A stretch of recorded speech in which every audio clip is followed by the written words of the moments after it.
మంథనిలో జరిగిన సంఘటన కనుక గమనించినట్టయితే ఇక్కడ నిన్నటి రోజున ఎంపీ వంశీకృష్ణ, పెద్దపల్లి ఎంపీ గడ్డం వంశీకృష్ణ, ఆయన తండ్రి వివేక్, అదేవిధంగా వాళ్ళ తాత మరి ఇక్కడ కాకా వెంకటస్వామి, ఆ వెంకటస్వామి వారసులైనటువంటి వంశీకృష్ణ నిన్నటి రోజున ఫ్లెక్సీలు ఏర్పాటు చేసిండు. ఏదైతే ఆయన కార్పస్ సింగరేణికి కార్పస్ ఫండ్ కేటాయించాలని చెప్పి టన్నుకు 20 రూపాయలు పక్కన పెట్టాలని చెప్పినే ఏదైతే పోరాటం చేసిండో పార్లమెంట్ లో, దానికి తలొగ్గిన ప్రభుత్వం ఇక్కడ సింగరేణి ప్రతి టన్నుకు 20 రూపాయలు టన్నుకి 20 చొప్పున పక్కన పెట్టి కార్పస్ ఫండ్ లో కలపడానికి, అదేవిధంగా ప్రతి వ్యక్తికి 10,000 పెన్షన్ వచ్చే విధంగా ప్రయత్నం చేస్తా అని చెప్పి ఏదైతే చేసిండో దానిలో 140 కోట్ల నిధులను మరి అందులో జమ చేసిండట. దానికి కృతజ్ఞతగా నిన్న రోజున ఫ్లెక్సీలు ఏర్పాటు చేసిండ్రు. కాకా వెంకటస్వామి, అదేవిధంగా వివేక్, అదేవిధంగా గడ్డం వంశీకృష్ణలకు సంబంధించిన ఫ్లెక్సీలు ఏర్పాటు చేసిండ్రు. అందులో ఎక్కడ కూడా ఇక్కడ స్థానిక మంత్రి అయినటువంటి స్థానిక ఎమ్మెల్యే మంత్రి శ్రీధర్ బాబు ఫోటో లేదు. మరి ఇక్కడ ఇది వివాదాస్పదంగా ఇప్పటికే గడ్డం వంశీకృష్ణను అనేక రకాలుగా ప్రోటోకాల్లో మరి ఎక్కడ కూడా మంత్రులు అడుగుపెట్టనీయడం లేదు. ఆయన స్వయంగా మంత్రికి అంబేద్కర్ జయంతి రోజు వచ్చినప్పటికీ కూడా అభివృద్ధి కార్యక్రమాలను ఏర్పాటు చేసిన శ్రీధర్ బాబు కనీసం ఆహ్వానం అందించలేదు. అదేవిధంగా అంబేద్కర్ కు మాల వేసే సమయంలో ఒక్క కాంగ్రెస్ కార్యకర్త కూడా ఆయన వద్దకు రాలేదు. ఆయన మాట్లాడుతుంటే ఆయన ప్రసంగానికి అడ్డం జరుగుతూ పోటీ ప్రసంగం చేసిండ్రు. మరి సొంత పార్టీ కార్యకర్తలు ఈ విధంగా అవమానాలకు గురి చేస్తా ఉన్నాడు అని చెప్పి మరి వాళ్ళు కూడా తాడో పేడో తెలుసుకోవడానికి సిద్ధమైన నిన్న రోజున ఆయన ఫోటో లేకుండానే ఫ్లెక్సీలు ఏర్పాటు చేస్తే నిన్నటి రోజున మరి ఇక్కడ వాళ్ళు మొత్తం కూడా ఏదైతే శ్రీధర్ బాబు అనుకూల వర్గీయులు మరి పొల్లు చింపేసిండ్రు, పూర్తిగా నేలమట్టం చేసిండ్రు. 2 Pannuru centre, centre colony Pannuru centre లో ఒకటి, జీఎం కార్యాలయం ముందు ఒకటి ఏర్పాటు చేస్తే రెండింటిని కూడా పూర్తిగా మరి ఇక్కడ నేలమట్టం చేసారు, చించి పడేసారు. దీనికి సంబంధించిన వార్తని కనుక పరిశీలించినట్టయితే పెద్దపల్లి ఎంపీ ఎమ్మెల్యేల ఫ్లెక్సీలు చించివేదా, సెంటర్ కాలనీలో పలు ప్రాంతాల్లో పెద్దపల్లి ఎంపీ గడ్డం వంశీ, చెన్నూరు ఎమ్మెల్యే గడ్డం వివేక్ పేరుతో స్వర్గీయ మాజీ కేంద్ర మంత్రి గడ్డం వెంకటస్వామి కాకా పేరుతో వెలిసిన ఫ్లెక్సీలను స్థానికులు కొందరు సోమవారం చించివేశారు. పన్నూరు క్రాస్ రోడ్ వద్ద జీఎం కార్యాలయం ముందు ఈ ఫ్లెక్సీలు వెలిచాయి. సింగరేణి పెన్షన్ పై ఎంపీ వంశీకృష్ణ పార్లమెంట్ లో గలమెత్తగా దానికి మద్దతుగా వెలిసిన ఫ్లెక్సీలలో స్థానిక మంత్రి దుద్దిల శ్రీధర్ బాబు ఫోటో లేనందున నిరసనగా కొందరు వాటిని చించివేసినట్లుగా ప్రచారం సాగుతోంది. పెద్దపల్లి ఎంపీ గడ్డం వంశీకృష్ణకు ఎమ్మెల్యే వివేక్ అదేవిధంగా శ్రీధర్ బాబుకు మధ్య విభేదాలు తారస్థాయికి చేరుకున్నట్టు తెలిసింది. ఇటీవల మంచిర్యాలలో జరిగిన ఒక సమావేశంలో డిప్యూటీ సీఎం బట్టి విక్రమార్క ముందు ఎమ్మెల్యే ప్రేమ్ సాగర్ రావు వీరిపై ధ్వజమెత్తారు. ఇప్పటికే మంత్రి దుద్దిల శ్రీధర్ బాబు వర్గం వారిపై ఆగ్రహం వెలుగుస్తూ వ్యతిరేక ప్రచారం నిర్వహిస్తున్నారు. పెద్దపల్లి జిల్లా ఉన్నతాధికారి ఒకరు ప్రోటోకాల్ సరిగ్గా పాటించడం లేదని అప్పట్లో ఎంపీ బహిరంగంగా విమర్శించిన విషయం తెలిసిందే.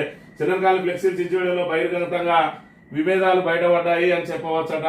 మరి ఇక్కడ ఏం జరుగుతుంది, ఇప్పటికే వివేక్ మంత్రి పదవి రాకుండా శ్రీధర్ బాబు అడగడుగున అడ్డపడతా ఉన్నాడు. మరోవైపు ప్రేమ్ సాగర్ రావుకు వెన్నుదనగా నిలవడంతో ఆయనే సభా వేదిక మీదనే శ్రీధర్ బాబు అదేవిధంగా బట్టి విక్రమార్క ఉండగానే మరి ఇక్కడ 4 పార్టీలు తిరిగి వచ్చిన వాళ్ళకు ఏ విధంగా ఇస్తారు, ఇప్పటికే కుటుంబంలో 3 పదవులు ఇచ్చి 4వ పదవి కొడితే కాంగ్రెస్ తీసుకుపోయి వాళ్ళకు తాకట్టు పెట్టినట్టే అని చెప్పి బహిరంగంగా విమర్శలు చేసిన అంతా కూడా శ్రీధర్ బాబు ప్రోత్సాహంతో శ్రీధర్ బాబే మరి ఇది నడిపిస్తా ఉన్నాడని చెప్పి మరి వివేక్ అదేవిధంగా ఎంపీ వర్గీయులు చెప్తా ఉన్నారు. మరోవైపు ఎంపీని ఏదైతే చెన్నూరు అదేవిధంగా బెల్లంపల్లి మినహా ఏ కార్యక్రమాల్లో కూడా ఇన్వాల్వ్ కాకుండా శ్రీధర్ బాబు అడ్డుకుంటా ఉన్నాడు. మరోవైపు ఎంపీ వివేక్ ఏ అధికారికి ఏ పని చెప్పినా చేయొద్దు అని చెప్పి మౌఖిక ఆదేశాలు జారీ చేసినట్టుగా కూడా తెలుస్తా ఉన్నది. ఈ నేపథ్యంలో మరి ఇక్కడ ఆయనను కాంగ్రెస్ కార్యకర్తలు కలవడానికే మరి జంకుతున్న పరిస్థితి. మరి ఏదైతే ప్రతిపక్ష నాయకునికి ఏ విధంగా ఉంటుందో ఇప్పుడు గడ్డం వంశీకృష్ణ పరిస్థితి కూడా అదే విధంగా ఉన్నది.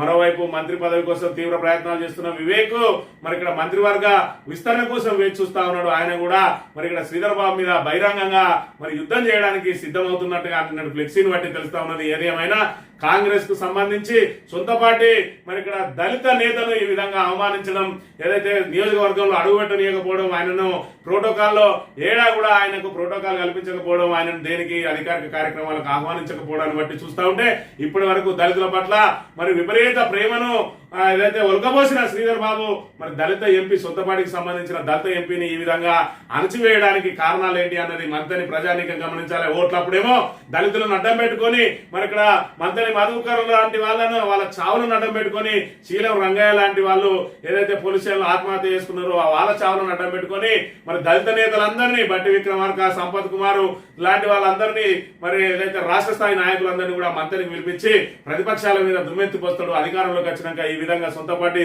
దళిత ఎంపీనే ఈ రకంగా అణచివేతకు గురి చేస్తా ఉన్న అంశాన్ని మనం ఇక్కడ గమనించాలి. బట్టి విక్రమార్క ఇక్కడ సమాధానం చెప్పాలి. మొన్నటి రోజున మరి బట్టి విక్రమార్క సమక్షంలోనే మరి దళిత నాయకులైనటువంటి వివేక్ మీద విషం కక్కిండు ప్రేమ్ సాగర్ రావు. మరి నేను దళితుల గొంతుకనై ఉంటా, నాకు గొంతు కోయద్దంటాడు. ఒక దళితునికేమో మంత్రి పదవి ఇస్తాడు కానీ ఈ దొరకు మాత్రం మంత్రి పదవి ఇచ్చితే ఈయన దళితుల గొంతు తినిపిస్తున్నాడు. ఏం దళితుల గొంతు తినిపించుకోలేరా అనే విషయాన్ని మరి ఇక్కడ గమనించాలి. దాని మీద ఉన్న బట్టి విక్రమార్క కిమ్మనకుండా ఉన్నాడు.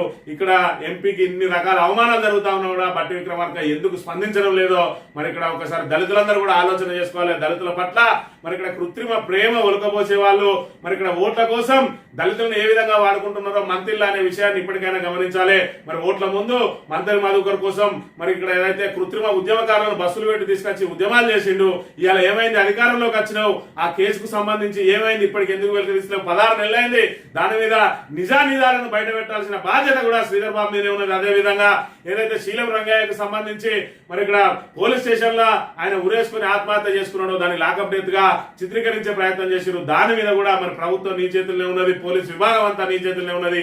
ఇప్పటికైనా దాని మీద విచారణ చేసి పూర్తి స్థాయిలో నిజానిజాలను వెల్లడించాలి. కేవలం దళితులను ఓటు బ్యాంక్ గా వాడుకొని దళితులను రెచ్చగొట్టి అధికారంలోకి వచ్చిన తర్వాత ఈ రకంగా దళితులను వేధించడం ఎంతవరకు కరెక్ట్, అవమానించడం ఎంతవరకు కరెక్ట్ అనేది మంత్రి నియోజకవర్గంలో ఉన్న దళిత సోదరులు ఇప్పటికైనా మేల్కొని ఈ అరాచకాలను ఖచ్చితంగా మీరే ప్రశ్నించాలి అని చెప్పి మన టీజీ టీవీ తరఫున